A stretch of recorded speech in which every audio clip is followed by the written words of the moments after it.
इस कार्यक्रम के पुण्यार्चक हैं जयोदय अतिशय क्षेत्र ईश्वरवाड़ा, जिला सागर, मध्य प्रदेश।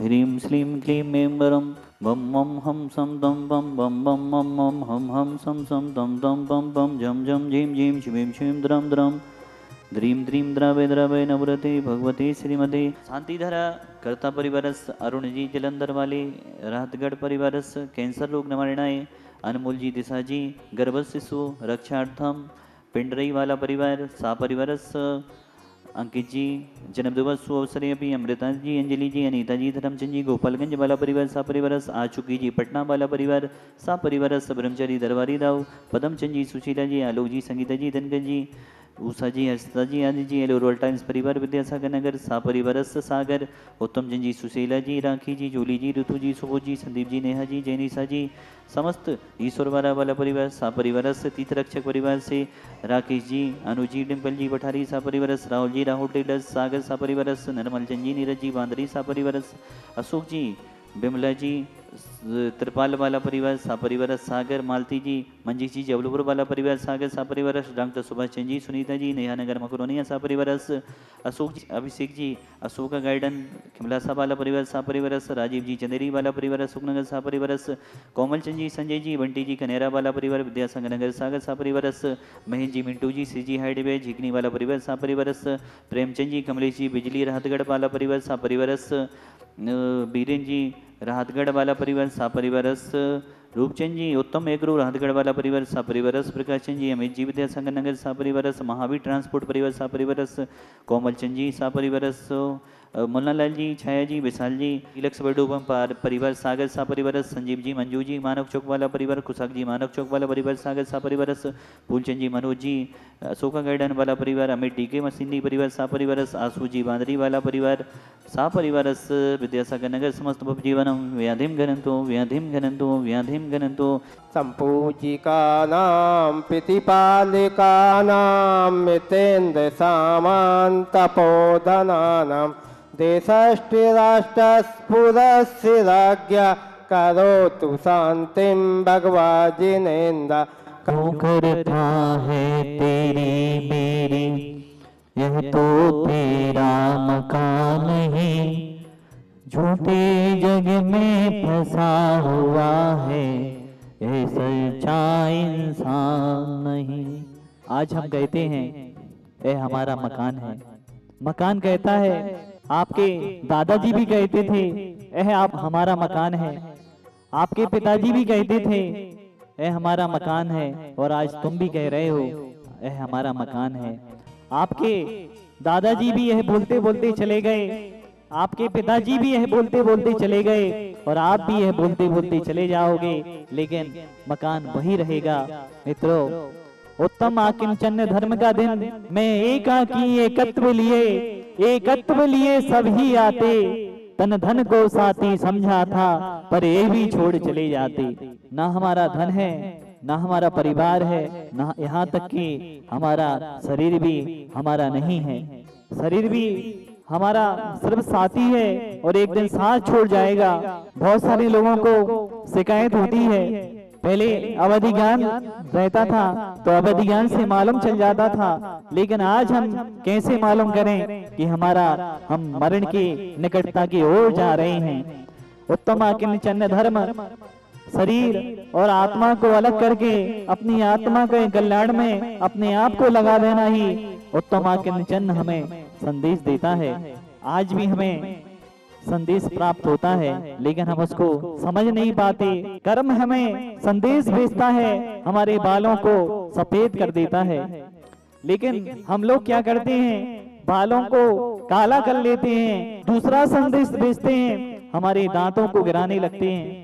कर्म हमारे दांतों को गिरा देता है, लेकिन हम नए दांत लगा लेते हैं, दूसरे संदेश की ओर भी हम ध्यान नहीं देते। कर्म हमें तीसरा संदेश भेजता है, हमारी आंखों को कमजोर कर देता है, लेकिन हम डॉक्टर के पास जाते हैं और चश्मा लगवा लेते हैं।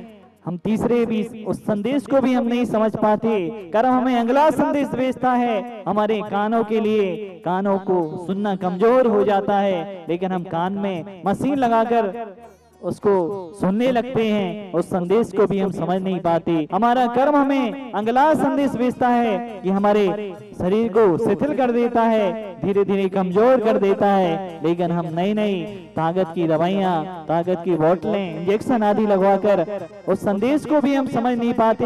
मित्रों, आज भी हमारे अगर हम समझ जाएं तो हमें संदेश आज भी हमारा कर्म भेज रहा है। शांतिनाथ भगवान को कैसे वैराग आया? शांतिनाथ भगवान ने अपने बालों को देखा और सफेद बाल दिख गया और शांतिनाथ भगवान को वैराग कहा गया और उन्होंने राजपाट को छोड़कर वन में जाकर दिगंबर दीक्षा को धारण कर लिया। ऐसे आज भी हमें संदेश आ रहे हैं, लेकिन हम संदेशों को नहीं समझते हुए और अंत में ऐसा आता है कि यमराज आते हैं और हमें लेके चले जाते हैं। अब पछताए होत का जब चिड़िया चुग गई खेत। मित्रों, एक कहानी हमने पढ़ी थी, ब्रह्मा जी थे, सबको उम्र बांट रहे थे।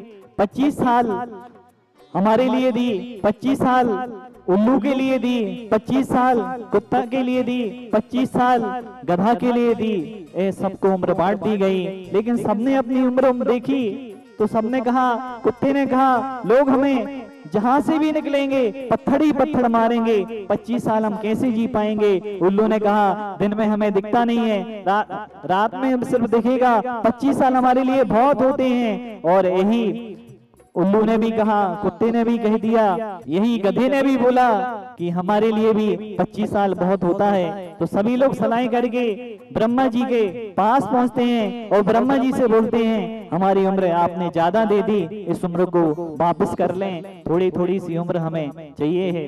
तो अब इंसान को मिली। इंसान ने कहा, ब्रह्मा जी हमारे लिए आपने कितनी कम उम्र दी है, 25 साल तो हमारे पढ़ाई लिखाई में निकल जाएंगे, हम आगे क्या करेंगे। तो ब्रह्मा जी ने कहा, गधी की उम्र है, इसको ले लो, उम्र उल्लू की भी उम्र है, इसको भी ले लो, और कुत्ते की उम्र भी है, इसको भी ले लो। 25 साल हम अपनी उम्र जीते हैं। 25 साल से लेकर 50 साल तक हम किसकी उम्र जी रहे हैं? गधे की उम्र जी रहे हैं। बोझ को ढोते रहते हैं, परिवार के बोझ को, व्यापार के बोझ को ढो ढो कर हम 50 साल तक निकाल देते हैं। 50 साल के बाद हमें उम्र मिली थी किसकी? कुत्ते की। कुत्ते की उम्र मिली 50 साल से 75 साल तक हम बोलते रहते हैं, कोई हमारी सुनने वाला नहीं है। बोल बोल के परिवार, यहाँ तक कि परिवार वाले भी नहीं सुनते और हम 75 साल निकाल देते हैं। 75 साल के बाद हमें उम्र मिली थी उल्लू की। 50 साल से 100 साल तक हम उल्लू की उम्र जीते हैं, लेकिन हमारा देखना कम हो जाता है, हमारी शक्तियां कम हो जाती हैं, शरीर की सहन शक्तियां कम हो जाती हैं मित्रों। और अंत में हम अपना मरण काल आता है, कल्याण को ना करते हुए नरक, निगोद आदि आदि 84 लाख योनियों में भ्रमण करने के लिए तैयार हो जाते हैं। एक भक्त ने पूछा चारित्र चक्रवर्ती आचार्य शांति सागर जी महाराज से, शांति सागर जी महाराज से कहा, महाराज श्री पंचम काल में तो मोक्ष मार्ग है ही नहीं, तो क्यों दीक्षा लेना, क्यों इतनी तपस्या करना, क्यों इतने कष्टों को सहना, क्योंकि पंचम काल में तो मोक्ष है ही नहीं। आचार्य शांति सागर जी महाराज ने कहा, मोक्ष नहीं है, लेकिन मोक्ष का मार्ग तो है। मुनि बने ना, मोक्ष मिलेगा तो मुनि बनकर ही मिलेगा, आज नहीं तो कल मिलेगा, लेकिन इसी अवस्था से मिलेगा। आज मोक्ष मार्ग नहीं है, लेकिन आज मोक्ष के रास्ते हैं। मोक्ष पर हम चलेंगे, आगे बढ़ेंगे तो एक दिन मंजिल तक जरूर पहुंचेंगे। देखो, हमें मंजिल मिलेगी भटकते भटकते ही सही, गुमराह तो वो हैं जो घर से निकलते ही नहीं, जो आगे बढ़ गए हैं, संयम की ओर आगे बढ़ गए हैं। एक दिन हमको मंजिल मिलेगी, भली कभी मिले लेकिन मंजिल जरूर मिलेगी। अंदर शून्य बाहर शून्य, शून्य चारों ओर है।